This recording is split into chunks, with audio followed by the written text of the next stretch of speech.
Even just little things that people had sent in, cards and things, children wrote pictures and things, just.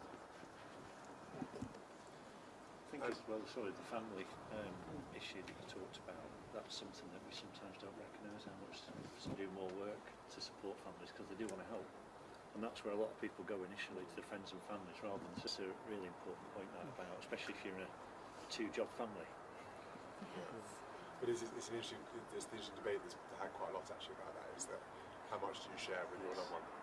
And it's very individual. Some people do, some people don't. Yeah, I think it's really important to be able to talk, but it's like people have said about protecting people as well. But it's important to have an outlet for that, and I think sometimes that's maybe where I see our service fits in. That there might be close family and friends that actually it's important for you to be able to talk about. So that's where reaching out to like a third party like us would give you that outlet. First responders across the board, now there's still gaps there that we feel could be better.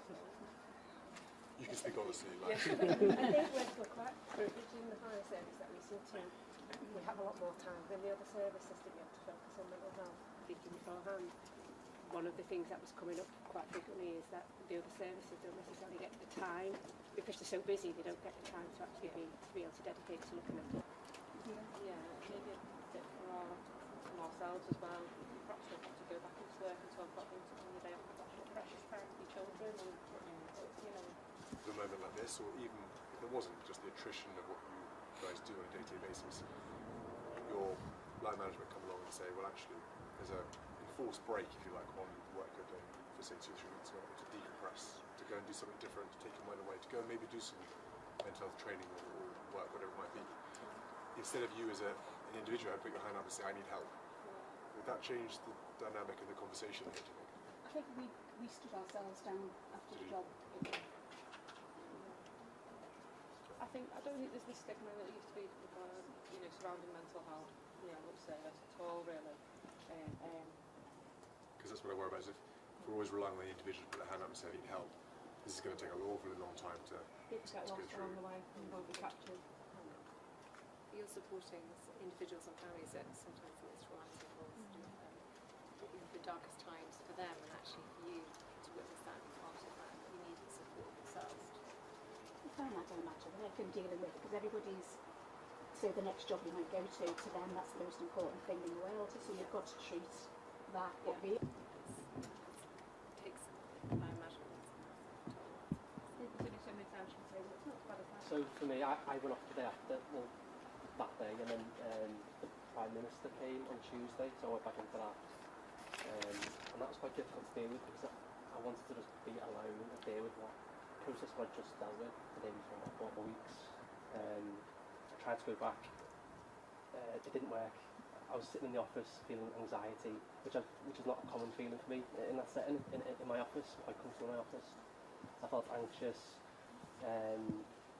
my hands were sweating, my legs were shaking for no reason, being in the safety of my office, and I was seeing things that I normally see. So for example, there's always cake in a police office, there's always somebody's birthday or somebody's always next up, it always happens. There was a sharp knife on top of the cake, and that really sent me. I was, oh, I can't deal with that, I can't get a knife, which is so irrational to me. But I went off immediately, I was paid, which helps. Not everyone has that privilege of getting paid when you got off. That was really out of 10. I'm still on half hours, and he's reassured me that it can stay that way as long as it needs to. Time to decompress, because it's so important you have those moments. And I met with families today, I can't underestimate what support you are and the lifeline you work with them in that. How are they doing? They're okay, they're managing it differently. All the families individually too, they're managing it and processing this tragic event in very different ways, but they're getting again support, and I think being able to have opportunities to be able to speak to different people in the community about the experience and joining up together and sharing their experience, I think is massively helpful. But yeah, I can't underestimate how grateful they. On behalf of them, thank you. True professionals all here. Hopefully I said the right thing.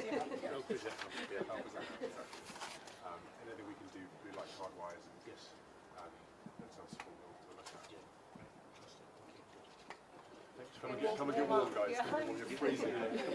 Cups of tea needed for all of you now, I think. Give everyone warm. We'll come and see you. Yeah. Super. Very nice to meet you guys.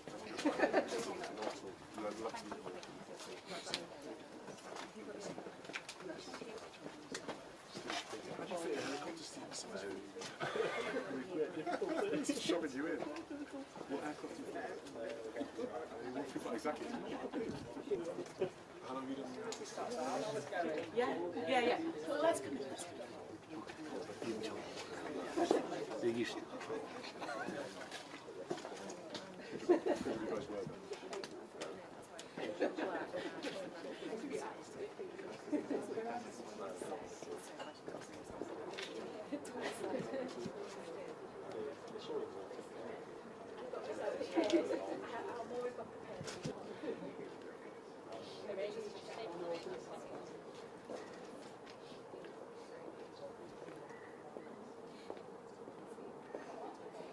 These guys see so much. It's got to go.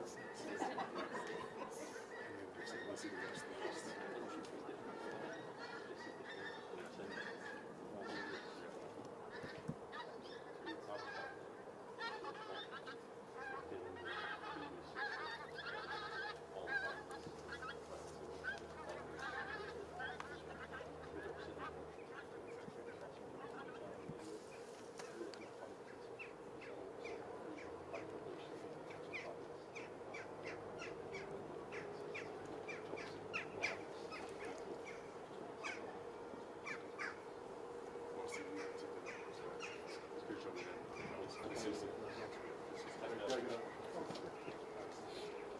Thank you both.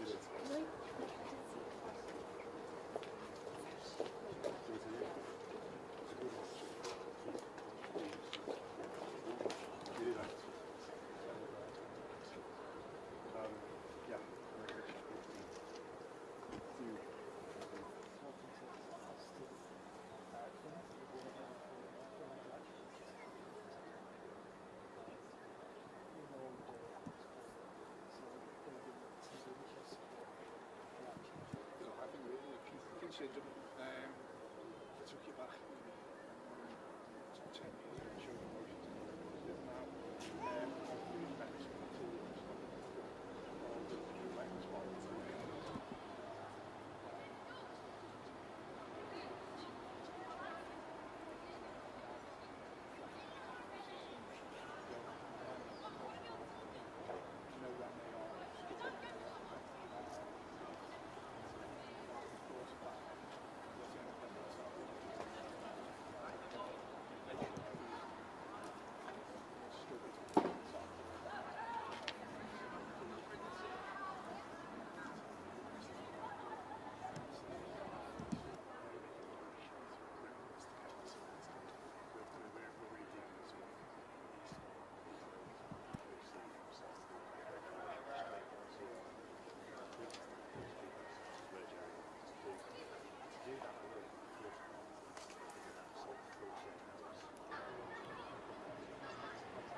Our vehicle's dropped out. But you don't have anything in that car, do you?